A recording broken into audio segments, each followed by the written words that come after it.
স্বাগত আন্তর্জাতিক সংবাদে, সাথে আছি আমি নুজহাত রাহনুমা।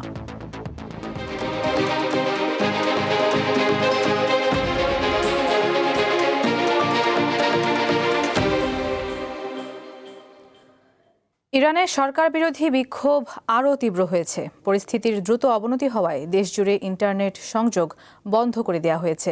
বৃহস্পতিবার ইরানের শেষ শাসকের ছেলে রেজা পেহলেভির আহ্বানে রাস্তায় নামেন তার হাজারো সমর্থক। রাজধানী তেহরান সহ বিভিন্ন শহরে বিক্ষোভ ছড়িয়ে পড়ে। এ সময় তারা সরকারের বিরুদ্ধে বিভিন্ন স্লোগান দেন। যুক্তরাষ্ট্রভিত্তিক মানবাধিকার পর্যবেক্ষণ সংস্থা human rights activist news agency জানিয়েছে, গত 12 দিনে ইরানের 31টি প্রদেশের মধ্যে 25টির 348টি স্থানে বিক্ষোভ ছড়িয়ে পড়েছে। বিক্ষোভ শুরুর পর থেকে ইরানে এখন পর্যন্ত অন্তত 21 জন নিহত হয়েছেন, যার মধ্যে নিরাপত্তা বাহিনীর সদস্যও রয়েছেন।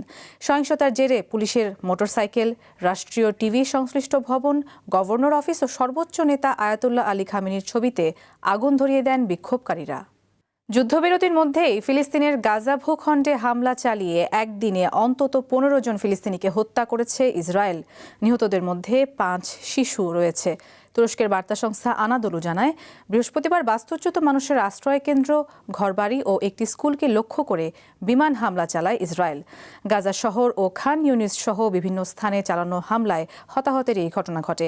ইসরায়েলের বিরুদ্ধে আন্তর্জাতিক আইন লঙ্ঘনের অভিযোগ তুলে বেসামরিক নাগরিকদের সুরক্ষায় জরুরি পদক্ষেপ নেওয়ার আহ্বান জানিয়েছে গাজা কর্তৃপক্ষ। গত 10 অক্টোবর যুদ্ধবিরতি কার্যকর হওয়ার পর ইসরায়েলি হামলায় অন্তত 425 জন ফিলিস্তিনি নিহত হন। আহতের সংখ্যা কয়েক হাজার। যুক্তরাষ্ট্র গ্রিনল্যান্ডে হামলা চালালে আগে গুলি, তারপর প্রশ্ন করা হবে বলে হুঁশিয়ারি দিয়েছে ডেনমার্ক। স্থানীয় সময় বৃহস্পতিবার দেশটির প্রতিরক্ষা মন্ত্রণালয় এই হুঁশিয়ারি জানায়।